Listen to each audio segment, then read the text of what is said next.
नमस्कार, जनमत हरियाणा में आपका स्वागत है। मैं हूं कमल कांत। आज हरियाणा में बड़ी हेल्दी वोटिंग हुई और जो आंकड़े रहे वो अच्छे खासे रहे। पिछले चुनावों के कंपैरिजन में मजबूत आंकड़े रहे। लेकिन जो ट्रेंड है, उन ट्रेंड के बारे में चर्चा करते हैं। हमारे साथ जुड़े हुए हैं प्रद्युमन जोशीला जी। हरियाणा की आप पहले भी जुड़े हुए हैं बहुत बार, हम आपको उनका इंट्रोडक्शन दे चुके हैं। हरियाणा की हर सीट की रग रग से वाकिफ हैं, हर स्थान से वाकिफ हैं।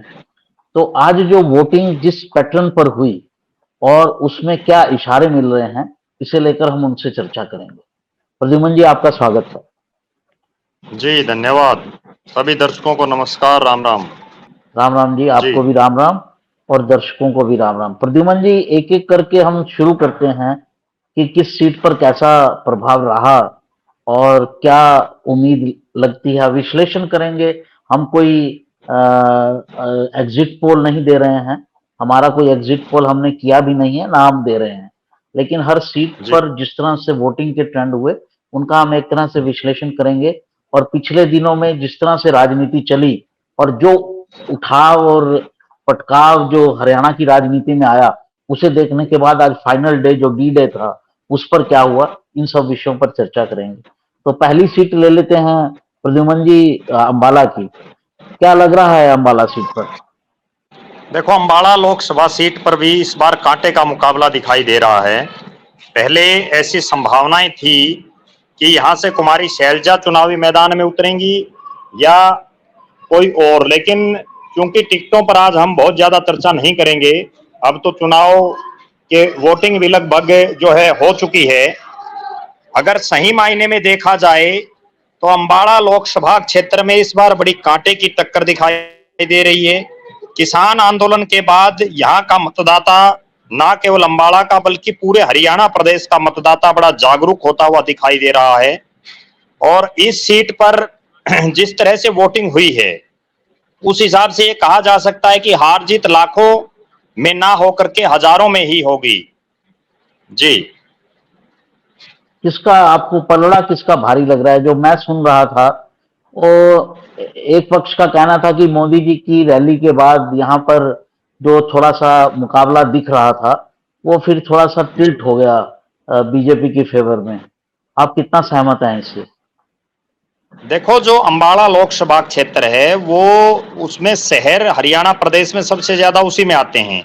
चाहे वो पंचकुला की बात करें, चाहे अंबाला की बात करें, फिर अंबाला छावनी आ जाती है, उसके बाद जगाधरी, तमाम जो ये क्षेत्र हैं, कहीं ना कहीं बंतो कटारिया वरुण मुलाणा पर भारी पड़ती हुई दिखाई जरूर दे रही हैं। और शुरू से ही जब से बंतो कटारिया को यहाँ से चुनावी मैदान में उतारा है और उनके टक्कर में वरुण मुलाणा रहे हैं, तो किसी भी दिन उनका चुनाव फीका नजर नहीं आया।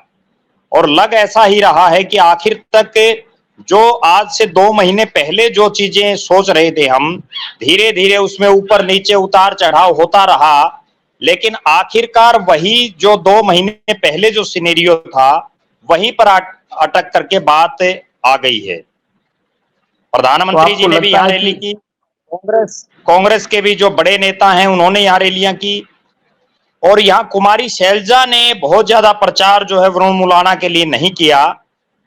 वो कहीं ना कहीं वरुण मुलाणा के लिए एक भारी सिरदर्दी इस क्षेत्र में बनी हुई है।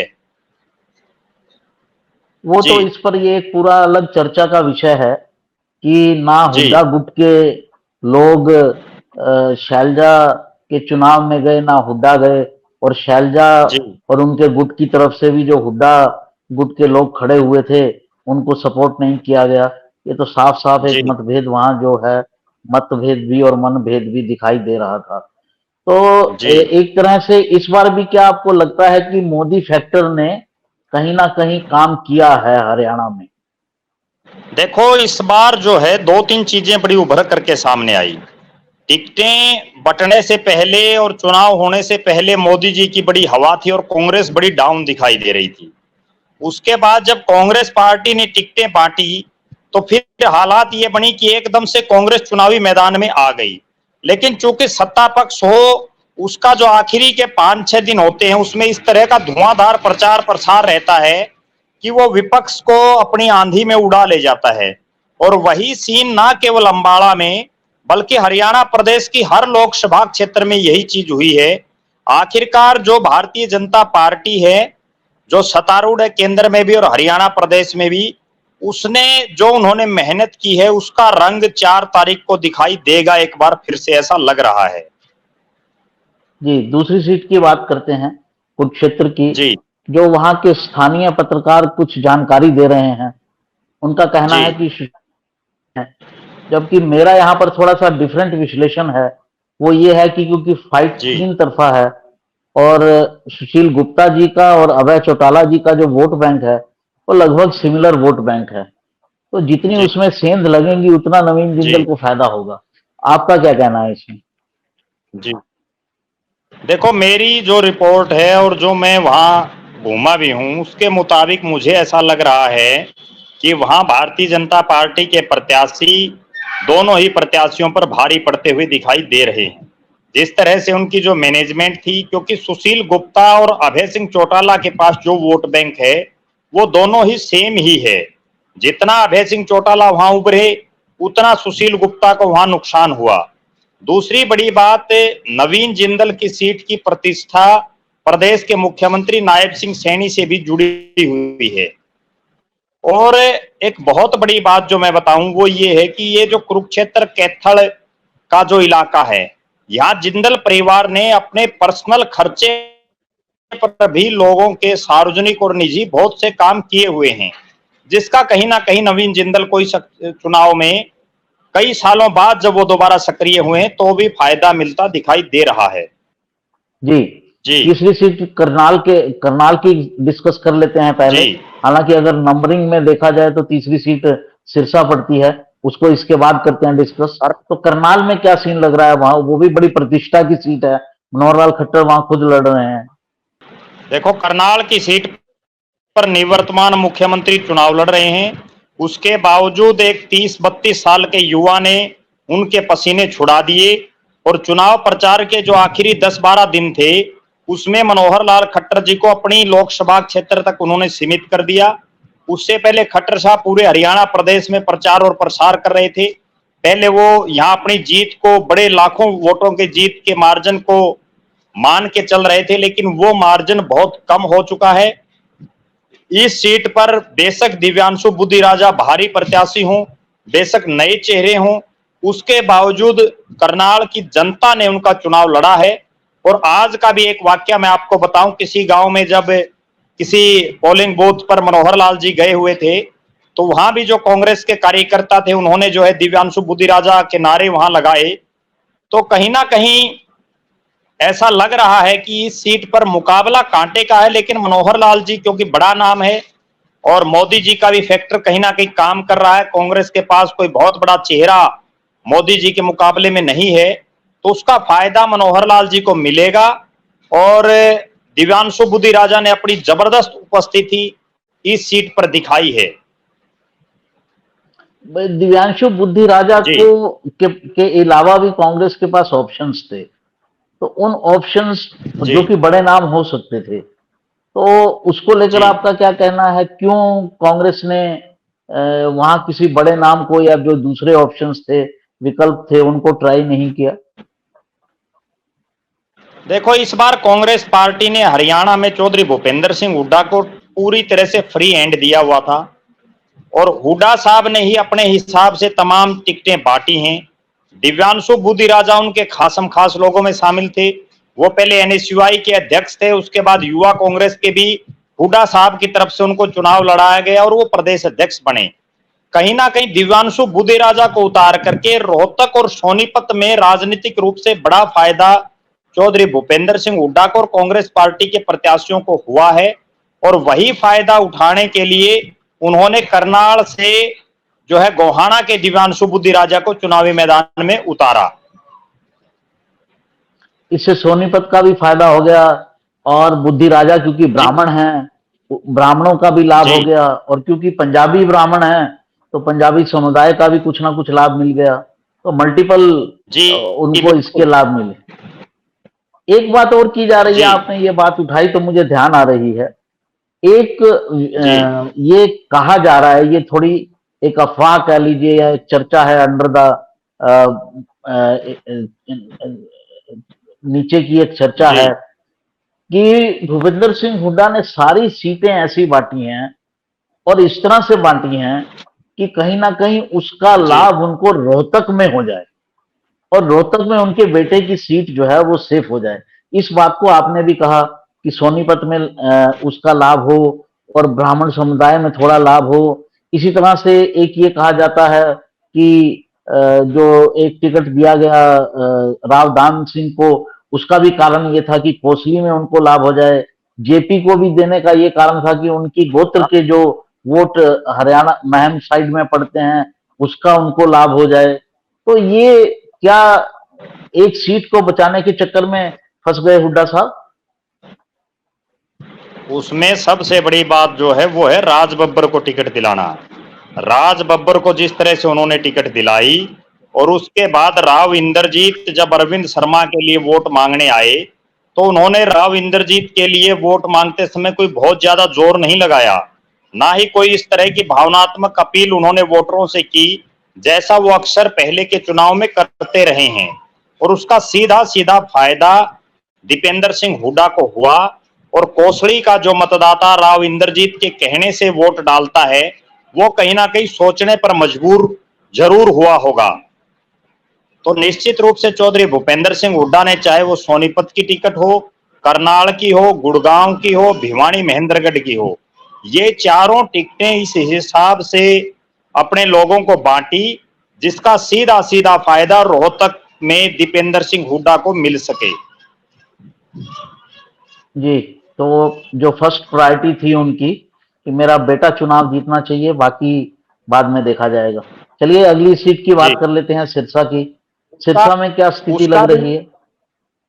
कमल जी, उसका भी एक बड़ा कारण ये है कि अगर पिछली बार दीपेंद्र हुड्डा चुनाव जीत जाते रोहतक से तो हो सकता है हरियाणा में मनोहर लाल खट्टर की जगह चौधरी भूपेंद्र सिंह हुड्डा प्रदेश के मुख्यमंत्री होते, क्योंकि लोगों में एक मैसेज चलागा कि जब हुड्डा पिता पुत्र ही चुनाव नहीं जीत सकते और वो भी रोहतक की सीट पर दीपेंद्र हार सकते हैं तो हरियाणा में कोई बहुत लंबी चौड़ी कहानी अब कांग्रेस की नहीं बची है, जिसकी वजह से कांग्रेस 31 पर सिमट करके रह गई।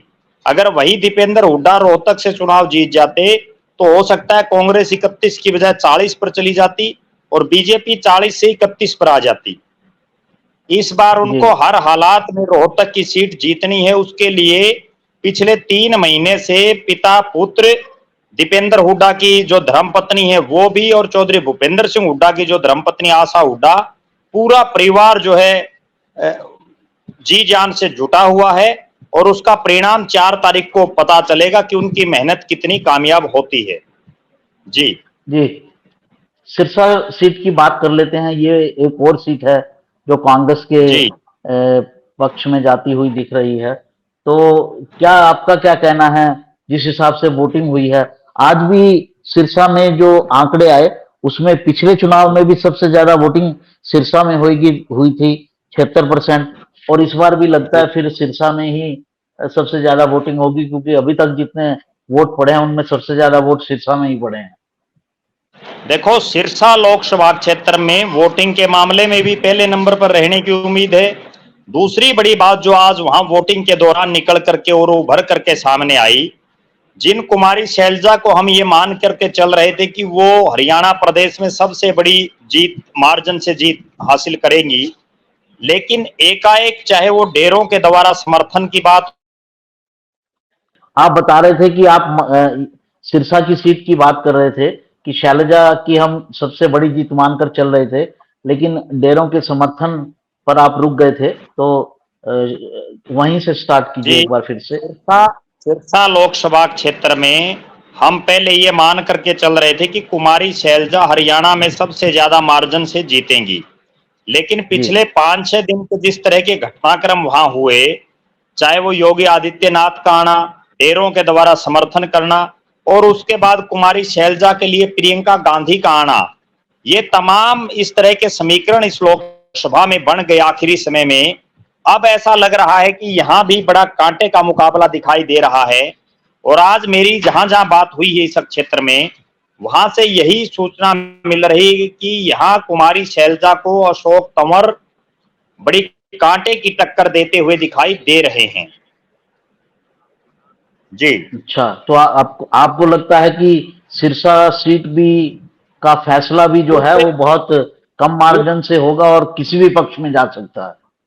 पहले ऐसा लग रहा था कि सिरसा से 3 लाख के आसपास कुमारी शैलजा चुनाव जीतेंगी, लेकिन जो जी। 5-6 दिन का भारतीय जनता पार्टी के नेताओं के द्वारा जिस तरह का प्रचार और प्रसार किया गया, उसके बाद ऐसा लग रहा है कि बेशक कुमारी शैलजा बढ़त की तरफ दिखाई दे रही हैं, लेकिन अशोक तंवर भी उनको कांटे की टक्कर इस क्षेत्र में दे रहे हैं।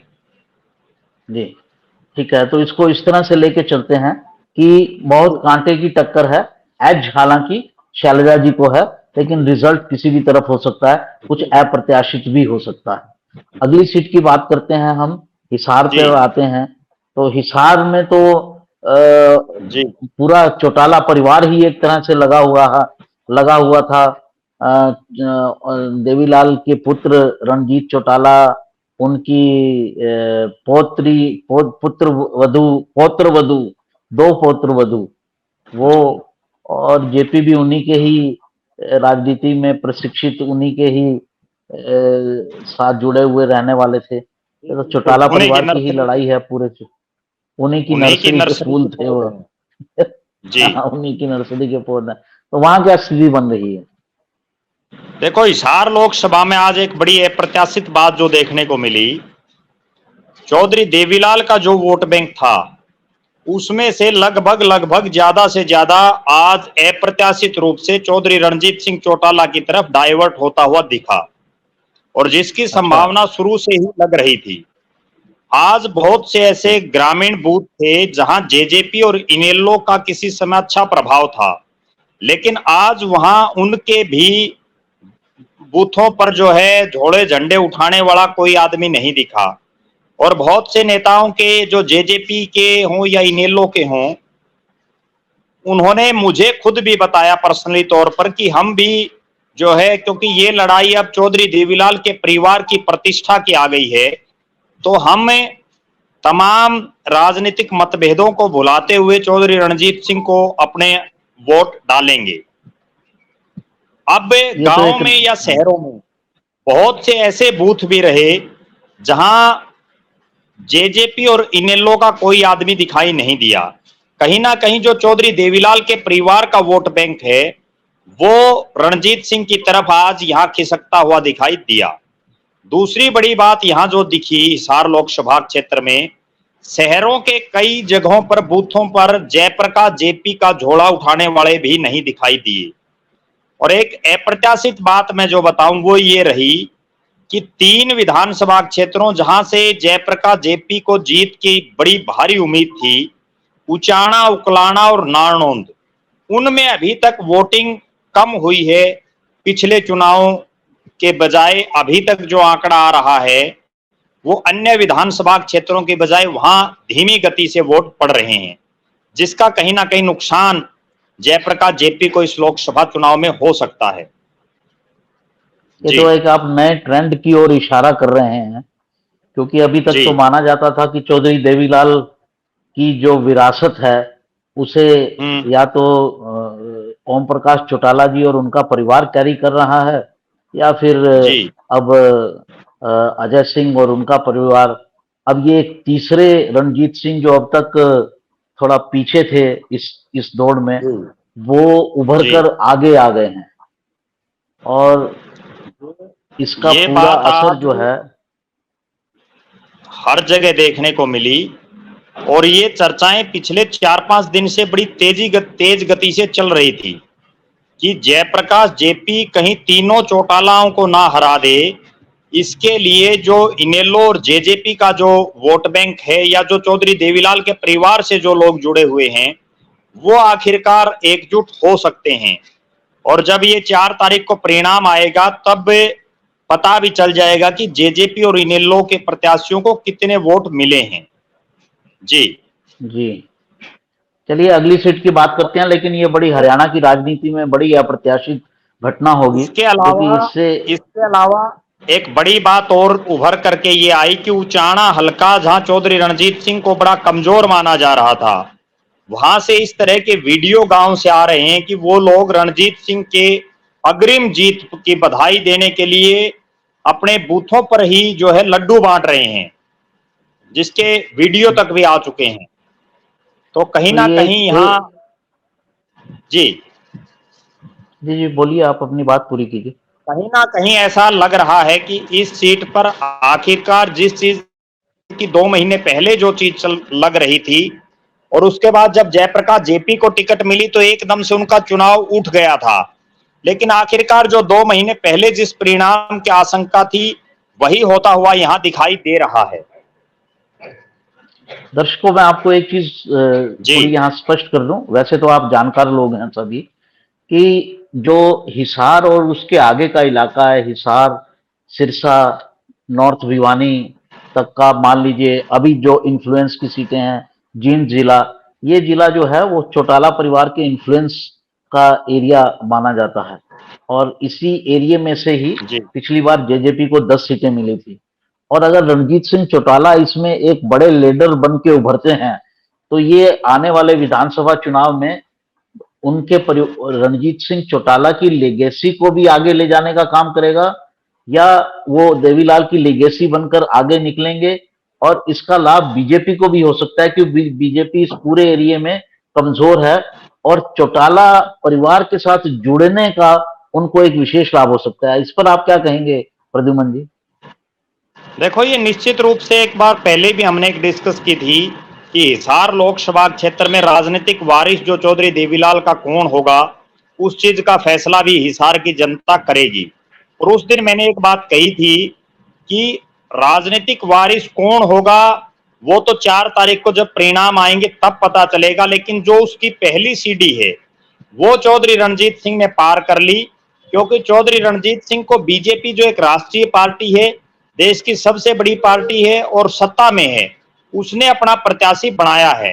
जबकि बाकी जो दोनों प्रत्याशी हैं वो तो अपने घर की पार्टी के हैं, उन्हीं के परिवार के लोग उस पार्टी के मुखिया हैं।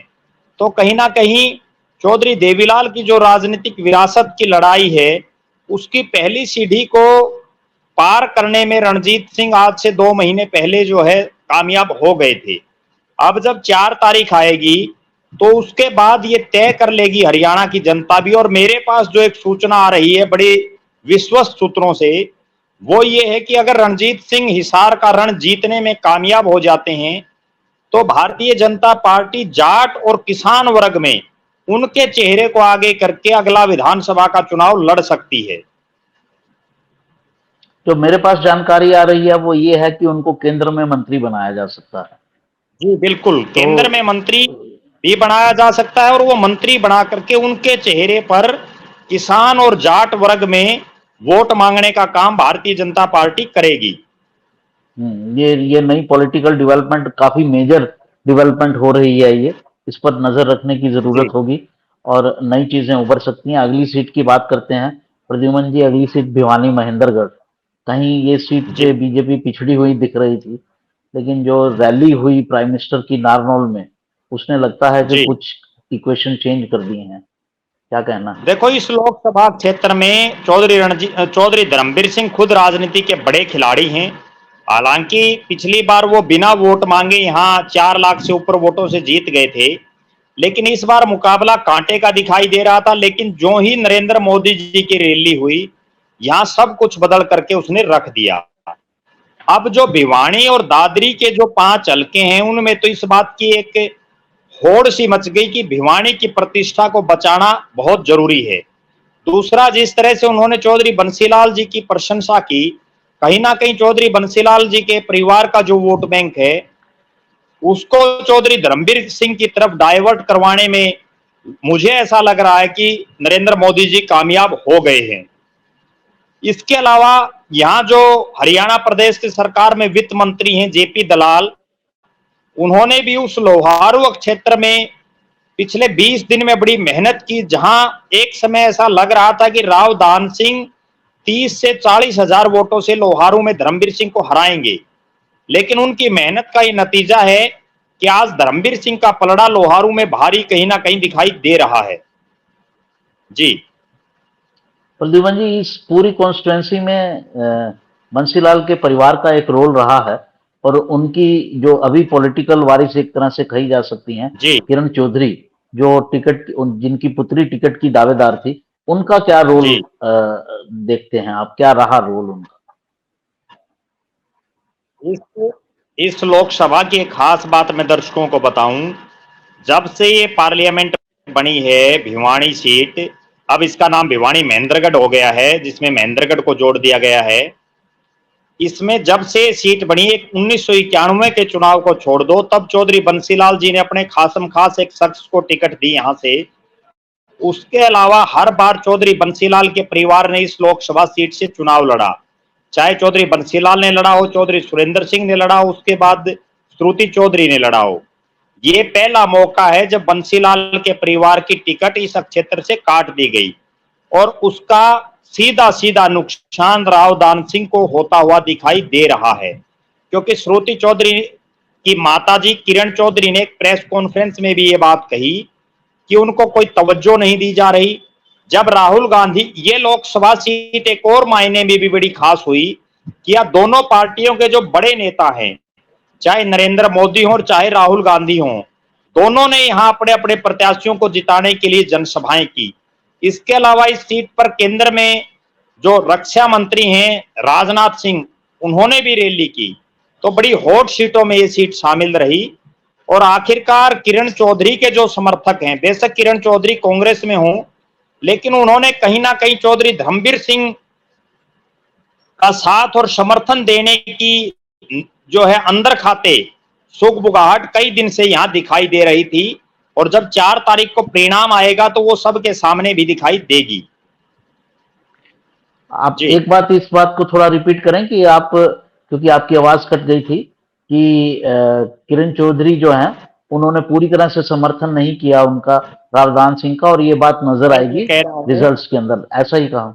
जी जी, बोलिए किरण आप। चौधरी बेशक कांग्रेस पार्टी में हो, बेशक वो राहुल गांधी के कार्यक्रम में शिरकत की हो, उसके बावजूद जब से उनकी टिकट कटी है श्रुति चौधरी की, उनके जो समर्थक हैं उनमें अंदर खाने ये सुगबुगाहट थी कि वो राव दान सिंह को हराना चाहते हैं। और इस बात का 4 तारीख को तसल्ली हो जाएगी जब परिणाम आएगा। जो तोशाम, लोहारू, बाड़ा, दादरी, भिवानी जहां और नांगल चौधरी, जहां किरण चौधरी का बड़ा मजबूत जो है किला है, उसमें क्या रिजल्ट रहता है, ये 4 तारीख को इस चीज की तस्दीक सही तरीके से हो जाएगी।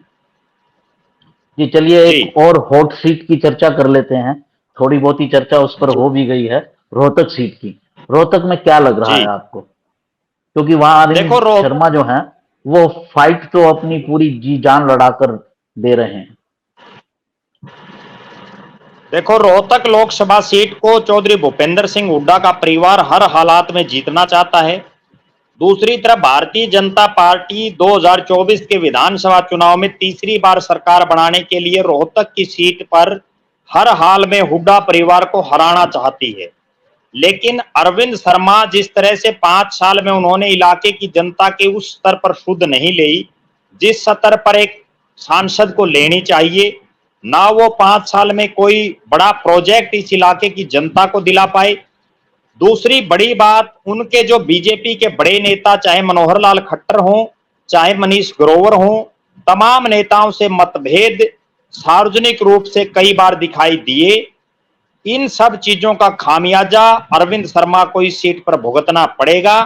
और जिस तरह की मेहनत दीपेंद्र हुड्डा और उनके परिवार ने 3 साढ़े 3 महीने लगातार इस लोकसभा क्षेत्र में की, उसका कहीं ना कहीं फायदा 4 तारीख को जब गिनती आएगी तब पता चलेगा। उस चीज का फायदा उनको मिलता हुआ दिखाई देगा।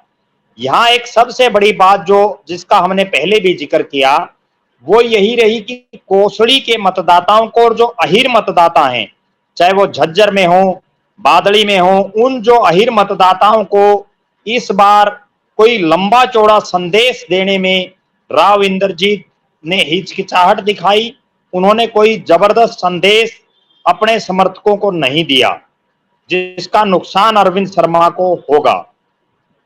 जी जी, गुड़गांवा सीट की बात कर लेते हैं। राव इंद्रजीत की अपनी सीट है। कहा जा रहा है कि कुछ फाइट तो राज बब्बर दे देखो, पाए, आने गुड़गांव से पंजाबी सीट वोट पर कहीं ना कहीं खिसका, जो उनका ट्रेडिशनल वोट था, जो मुस्लिम समुदाय का मेवी इलाके में, उसके अलावा चरमकार वोट और कुछ पंजाबी भी खिसके। क्या लगता है आपको ऐसा कुछ हो रहा है वहां पर? जी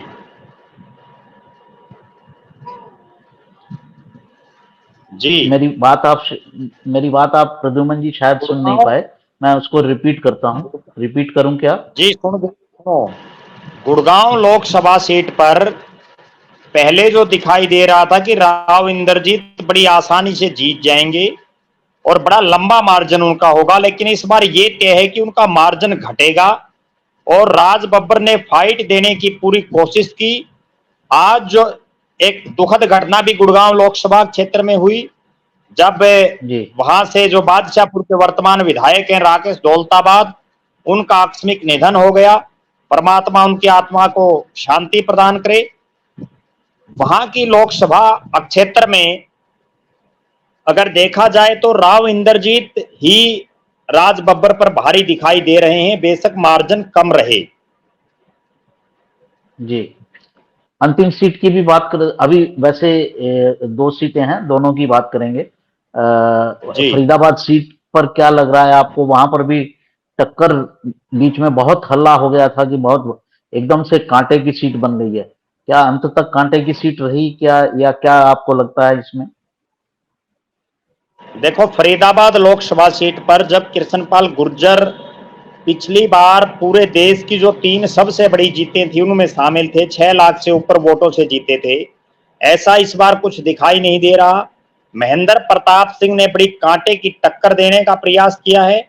और जो करण सिंह दलाल चौधरी भूपेंद्र सिंह हुड्डा के जो समधी हैं, उन्होंने शुरू में जो बगावती तेवर दिखाए और उसके बाद जो है वो पूरे जोर शोर से महेंद्र प्रताप सिंह के साथ लगे। उसका परिणाम ये रहा कि इस सीट पर जो एक बहुत बड़ी जीत दिखाई दे रही थी कृष्णपाल गुर्जर की, वो जीत जो है कम होती होती और अब जो है मुकाबले में आ चुकी है। हालांकि एज जो है वो कृष्णपाल गुर्जर को ही दिखाई दे रहा है। और उसका भी एक जी बहुत बड़ा कारण ये है कि यहाँ हरियाणा के अलावा बाहर दूसरे राज्यों के लाखों वोटर हैं, जिनमें कृष्णपाल गुर्जर का आज भी प्रभाव है। जी, अंतिम सीट की बात करते हैं। सोनीपत सीट हमारे से बीच में छूट गई थी। तो सोनीपत जी सीट भी एक, वहां पर भी कैंडिडेट चेंज किया, और वहां पर भी एक ऐसा कैंडिडेट आया जो भूपेंद्र सिंह हुड्डा जी के बहुत करीबी था। किसी कारणों से उनको लाया गया, क्योंकि वो बीजेपी वाला, जी और जाट समुदाय से जो उम्मीदवार कांग्रेस के होते थे, उनकी संख्या घटाकर जो है ये सीट वहां के उम्मीदवार को दी गई। तो वहां क्या परिस्थिति जी बनी? कुछ जीतने की स्थिति उनकी बन रही है, या क्या कहना है आपका? देखो, जो सोनीपत लोकसभा सीट पर दोनों ही प्रत्याशी नए हैं। देश के प्रधानमंत्री जी ने मोहनलाल बड़ौली को जिताने के लिए रैली की। कांग्रेस के भी बड़े नेता वहां आए। दिव्यांग जो सतपाल ब्रह्मचारी को टिकट देने के बाद यहाँ का चुनाव जींद वर्सेस सोनीपत का बनाने का पूरा प्रयास किया गया। और जींद जिले में चूंकि पिछली बार चौधरी भूपेंद्र सिंह हुड्डा तीनों जो हलके हैं जींद, जुलाना और सफीदो, उनमें उनकी बड़ी हार हुई थी। उस हार को कहीं ना कहीं पाटने के लिए और ये सोनीपत की सीट जीतने के लिए और इसके प्रभाव से रोहतक की सीट भी जीतने के लिए यहाँ सतपाल ब्रह्मचारी जो जींद जिले से आते हैं, ब्राह्मण हैं, उनको चुनावी मैदान में उतारा। इस सीट पर भी शुरू से ही कांटे की टक्कर दिखाई दे रही है और वो टक्कर आखिर तक दिखाई दे रही है। यहाँ जो बड़ी जो डेवलपमेंट हुई वो यही हुई कि जींद जिले में जहां पिछली बार बीजेपी का प्रत्याशी जीता था, वहां इस बार सतपाल ब्रह्मचारी जीतता हुआ दिखाई दे रहा है। ओवरऑल जब 4 तारीख को नतीजे आएंगे तो ऐसा लगेगा कि इस सीट पर भी कांटे की टक्कर रहेगी। तो इसका मार्जिन आपका मानना है कि काफी कम रहेगा? जी तो ये सीट भी किसी भी तरफ जा सकती है। कांटे की जो सीटें होती हैं वो किसी भी तरफ जा सकती हैं। जनरली माना जाता है कि कांटे की सीटें जो होती हैं वो आधी-आधी हो जाती हैं और हमने देखा कि जी फरीदाबाद की सीट, सोनीपत की सीट, ये तो कम से कम कांटे की सीटें हैं ही। तो ये था हमारा जी पूरा विश्लेषण हरियाणा की सभी सीटों को लेकर और प्रद्युमन जी आपका बहुत-बहुत धन्यवाद। आपने इतने विस्तार से इसमें अंदर की बातें बताई। इसमें मैं आपसे जी इसमें जी, मैं एक खास बात इस बार दर्शकों को बताऊं। पिछली बार जो हरियाणा प्रदेश में 6-6, 4-4, 3-3 लाख की जो जीतें हुई थी, वो जीतें इस बार जो है बहुत कम मार्जिन से रहेंगी। इस बार कई प्रत्याशियों का चुनाव इलाके की जनता ने लड़ा और अभूतपूर्व परिणाम आएंगे। लोगों को अचंभित करने वाले परिणाम इस बार देखने को मिलेंगे। जी, बिल्कुल ठीक कहा आपने कि इस बार जी परिणाम जो है आज उम्मीद कर सकते हैं। पिछली बार का जो परिणाम था वो 10-0 बीजेपी के पक्ष में था। सभी सीटें बीजेपी ने जीती थी। लेकिन इस बार कम से कम ऐसा होता नहीं दिख रहा है। हालाँकि बीजेपी के नेताओं से बात करें तो वो इस चीज़ को लेकर काफ़ी कॉन्फिडेंट हैं। लेकिन कांग्रेस के लीडर भी कॉन्फिडेंट हैं कि उनकी भी अच्छी सीटें आने वाली हैं। आपसे फिर अगली जी भेंट करते हैं, आपसे फिर मिलते हैं। नमस्कार। धन्यवाद। हरियाणा की हर राजनीतिक खबर के विश्लेषण के लिए हमारे चैनल जनमत हरियाणा को लाइक, शेयर और सब्सक्राइब करना ना भूलें। साथ ही बेल आइकन को भी प्रेस कर लें ताकि हर वीडियो की अपडेट आप तक पहुंचती रहे।